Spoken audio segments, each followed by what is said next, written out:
Bonjour à toutes et à tous, j'espère que vous allez bien. Aujourd'hui on se retrouve pour une nouvelle vidéo d'analyse technique. On va voir ensemble les différents marchés, que ce soit SP500, Nasdaq, Dow Jones, quelques commodities et aussi quelques cryptos. J'en profite avant de commencer pour vous rappeler que cette vidéo n'est pas un conseil en investissement mais uniquement une vidéo à but éducatif. Mais par contre si vous kiffez la finance, vous êtes sur la bonne chaîne YouTube, alors n'hésitez pas à liker et à vous abonner, ça me fera très plaisir. Allez, on rentre dans le vif du sujet avec le QQQ qui est l'ETF qui représente le Nasdaq. La semaine passée j'ai publié une autre vidéo d'analyse technique et c'était le mercredi 17 septembre, donc pile sur cette bougie daily ici. Rappelez-vous, un petit peu avant, on avait même vu cette structure en forme de range, avec un haut de range juste là et un bas de range juste ici. Si on regarde ce qui s'est passé le 17 septembre, donc le jour du FOMC, on a eu ici un gros dip avant d'exploser à la hausse. Malheureusement, si on regarde le dip, il n'a pas été assez puissant pour retester le haut de range, il a uniquement touché la moyenne mobile 10 jours exponentielle. Maintenant, sur le Nasdaq et comme sur tous les autres indices américains, depuis le FOMC, on a explosé et on a fait un nouvel ATH le lundi 22 septembre. En soi, il n'y a pas grand chose à dire. Sur le RSI, on est suracheté, on est autour de la zone des 70. Si on dézoome sur le graphe daily, on voit qu'on est au-dessus de la moyenne mobile 10 jours exponentielle et bien au-dessus de la moyenne mobile 200 jours. On est environ 14% au-dessus de la moyenne mobile 200 jours. Et pire que ça, on est à environ 5% au-dessus de la moyenne mobile 50 jours. La moyenne mobile 50 jours, elle est importante. Pourquoi? C'est parce que c'est une zone de retest à moyen terme. Regardez ici, on l'a touché une fois et depuis ce point, on a pris environ 6%. On peut regarder aussi le RSI sur le graphe 4 heures, il est suracheté et à environ 70 points. Prenons maintenant le graphe weekly que je vais agrandir juste comme ça.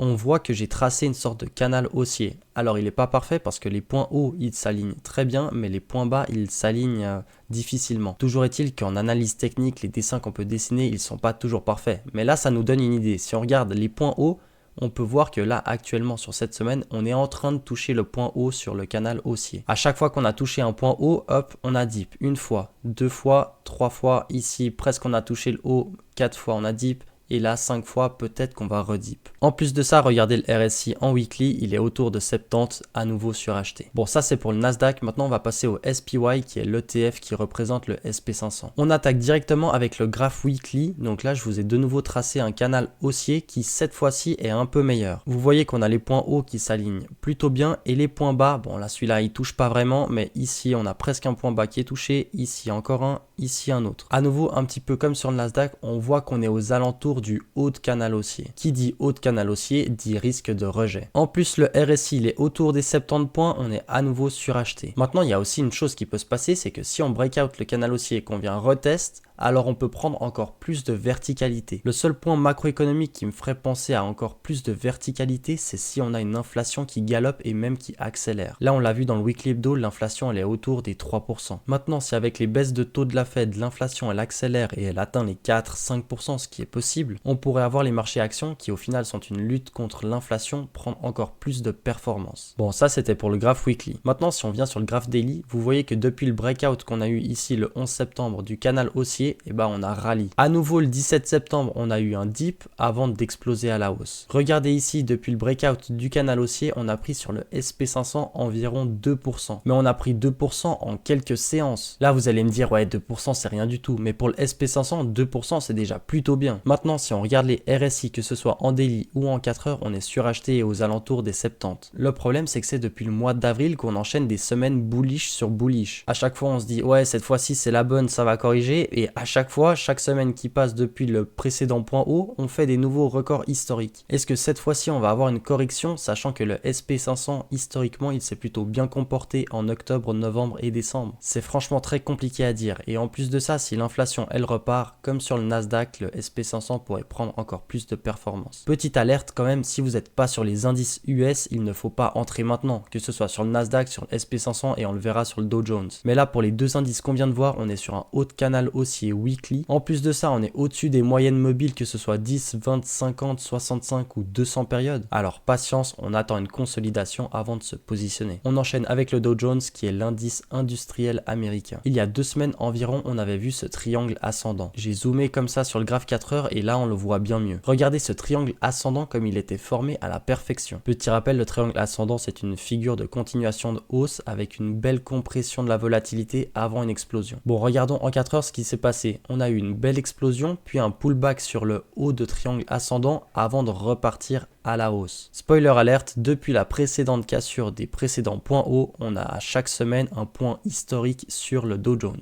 À nouveau, si vous n'êtes pas positionné sur le Dow Jones, comme sur le SP500 et sur le Nasdaq, on attend une correction avant de se positionner. Regardez actuellement par rapport à la moyenne mobile 50 jours, on est à environ 3% au-dessus. Donc calmos, on attend avant de se positionner. IWM maintenant qui est l'ETF sur les petites capitalisations américaines, on va le faire en bref celui-là. Regardez, on est aux alentours des plus hauts historiques. Qui dit plus haut historique dit risque de rejet. On ne se positionne pas sur un plus haut historique. Regardez en daily aussi, on a un très beau canal haussier et on est sur le haut de canal. Donc de nouveau, on ne se positionne pas sur un haut de canal. Si on regarde le RSI en daily, en 4 heures et en semaine, on est aux alentours des 70, on est suracheté. Donc patience sur les petites caps, on attend une consolidation avant de se positionner. On enchaîne avec TLT qui est l'ETF des obligations américaines à long terme. Sans surprise, en weekly, j'avais tracé une ligne de tendance qui est une résistance et on s'est fait rejeter une fois ici, 2 fois, 3 fois et la 4e fois, c'était aux alentours du 17 septembre. Le point positif, c'est qu'on est passé au-dessus de la moyenne mobile 200 jours, donc sur le long terme, on est à nouveau en positif. Mais point négatif, cette moyenne mobile 200 jours, elle est tournée à la baisse et elle ne veut pas se redresser pour le moment. Qu'est-ce qui peut se passer sachant qu'on a le précédent range qui est juste là? Eh ben, on pourrait venir ici comprimer entre cette ligne de tendance et le haut de range et la moyenne mobile 200 jours avant de peut-être partir à la hausse. D'un point de vue macro, toutes les dettes souveraines, elles explosent et avec ça, du coup, tous les rendements, ils montent. Il ne s'agit donc pas de la meilleure période historique pour les obligations. On enchaîne avec le gold qui, depuis le 17 septembre, nous a marqué une petite baisse avant d'exploser à nouveau à la hausse. Regardez le graphe weekly, je vais l'agrandir.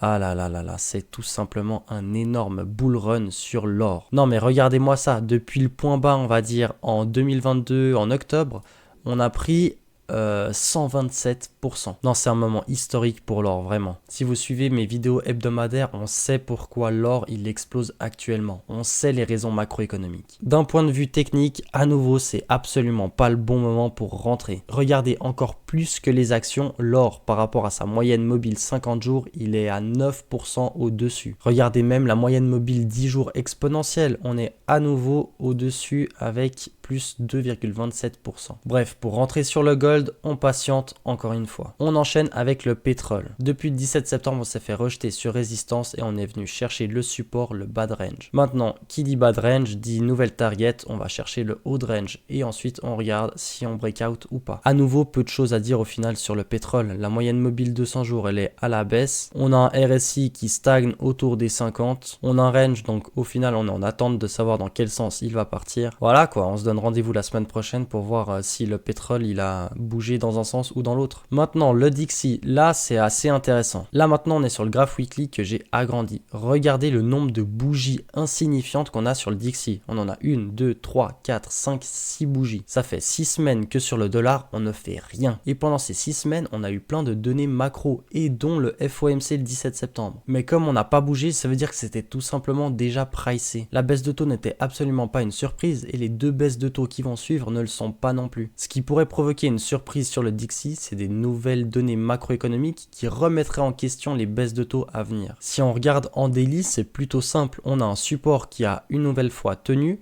et une résistance là qui peut-être va tenir. Maintenant qu'on arrive sur résistance, on peut logiquement se dire que le dollar il va faiblir et aller chercher son point bas, son support. Mais qui sait, on peut breakout, pullback et repartir en tendance haussière. Au final, un dollar bullish, ce serait mauvais pour les crypto-monnaies et les actions, et si le dollar il se fait rejeter et qu'il va chercher son bas de range, là ça peut être positif pour les actions et pour les crypto-monnaies. En parlant de crypto, nous voilà sur le Bitcoin. Bon, le Bitcoin, il a pas fait ce que tout le monde voulait quoi. Cette cassure, on n'est pas fou, on l'avait vu. Ce rallye haussier, à nouveau, on n'est pas surpris. Ce pullback, on l'avait imaginé pour former une sorte de double bottom comme ça. Hop. Maintenant, cette réintégration, on l'avait pas forcément pensé et là, ça devient pas très positif. Ok, j'ai effacé les dessins pour qu'on y voit un petit peu plus clair maintenant. Prenons d'un point de vue les points factuels positifs et négatifs. Positif, on avait eu ce breakout de moyenne mobile 50 jours. Négatif, on a eu le breakout à la baisse à nouveau de la moyenne mobile 50 jours. Point positif, on avait eu le breakout de la moyenne mobile RSI. Et point négatif, on a eu un nouveau breakout, cette fois-ci à la baisse de la moyenne mobile du RSI. Point positif, on avait eu la cassure de ce sorte de drapeau à la hausse. Et point négatif, on a cette réintégration juste ici. Ça, c'est pas bon. Si on regarde, on formait des points hauts de plus en plus hauts et des points bas de plus en plus hauts également. Mais là, point négatif, on forme des plus hauts de plus en plus bas et des points bas. On ne sait pas encore si on va former un point bas plus bas que le précédent. Donc vous voyez, on est à la limite d'arriver dans une tendance baissière. Maintenant, qu'est-ce qui pourrait nous sauver? Historiquement, septembre déjà c'est un point négatif pour le Bitcoin. Mais par contre, si on enchaîne avec octobre, novembre, décembre, c'est des mois positifs. Donc ça peut nous sauver historiquement. Autre chose qui pourrait nous sauver, c'est ce canal haussier ascendant avec un double bottom qu'on pourrait former pour ensuite aller chercher un plus haut historique. On arriverait plus ou moins aux alentours des 130 000 $ sur le haut de canal haussier. Autre point qu'on peut imaginer sur le graph weekly, c'est une sorte de consolidation comme ça en drapeau. La seule chose que j'aime pas, c'est que le bas de drapeau, il vient breakout le précédent point haut ici qu'on avait formé le 16 mai, c'était aux alentours des 110 000 $. Donc au final, si on vient ici sur le bas de drapeau, comme je vous l'ai montré en weekly, on vient pile sur la moyenne mobile 200 jours, ça éliminerait, je pense, tout le monde avant de peut-être repartir en bull run. Point négatif, si on regarde le RSI en weekly, on est sous la moyenne mobile et ça, c'est une grosse force de rejet. Et comme on l'avait vu juste avant sur le RSI daily, pareil, on est sous cette moyenne mobile. Donc au final, sur Bitcoin, on est un peu le cul entre deux chaises. Ce qu'il faut absolument faire, c'est maintenant réfléchir stratégiquement. Pour se positionner, on est plutôt sur un bon point. On est aux alentours de cette moyenne mobile 50 jours et sur le bas de canal haussier. Point positif également, c'est qu'on a la moyenne mobile 200 jours qui est un autre point d'entrée environ 8% en dessous. Donc ce support majeur de moyenne mobile 200 jours, il est pas loin en dessous. Donc au final, on perd pas beaucoup si on se positionne maintenant. Par contre, si on dit on va chercher la moyenne mobile 200 jours et on la tient pas, alors là, sur un point de vue long terme, on est bearish. Alors sur Bitcoin, ne soyez pas aveugle, on observe factuellement ce qu'il se passe et si c'est positif on rentre, si c'est négatif eh ben on sort. Ou alors pour ceux qui hold sur le très long terme, si c'est négatif, eh ben on entame un DCA. Allez, on passe sur Ethereum un petit peu plus brièvement. Ethereum, on a toujours en daily cette structure avec une résistance et un support. On est à la limite du support, donc c'est un bon point d'entrée en théorie, puisque comme vous le savez, lorsqu'on touche le bas de range, ben on va chercher le haut de range. Seul point négatif, c'est que j'avais tracé une ligne de tendance là et elle a été break à la baisse. Regardez bien si je zoome, ce qui nous retient, c'est la moyenne mobile 65 jours exponentielle. Cette moyenne mobile, c'est une sorte de filtre pour vraiment valider si la moyenne mobile 50 jours elle tient ou pas. En gros, si on la casse elle aussi, c'est que la cassure de la moyenne mobile 50 jours elle est validée. Donc au final sur Ethereum, on est sur un bon point d'entrée étant donné qu'on a le support, on est aux alentours de la moyenne mobile 50 jours, à nouveau un bon point d'entrée. Et puis si on regarde en weekly la figure qu'on est en train de former, voilà comme ça ce sera mieux, on verra bien, on peut imaginer une sorte de drapeau. Donc la figure c'est soit un range, soit un drapeau. Le drapeau, ça nous donne un petit peu plus de marge pour aller retomber un peu plus bas. Sur Ethereum, on n'est pas surpris. Si on a une mèche de liquidité, c'est pas grave. Mais maintenant, il faut qu'on réintègre par contre. Comme sur Bitcoin, l'avenir nous le dira, on est vraiment à un moment charnière sur la crypto-monnaie. Bon, je pense qu'on a fait un tour plutôt pas mal sur les différents actifs. Si vous avez kiffé cette vidéo, n'hésitez pas à lâcher un like et à vous abonner, ça me fera très plaisir. Moi, je vous donne rendez-vous comme chaque semaine, dimanche ou lundi pour un nouveau Weekly Hebdo. Et d'ici là, portez-vous bien. Allez, ciao ciao!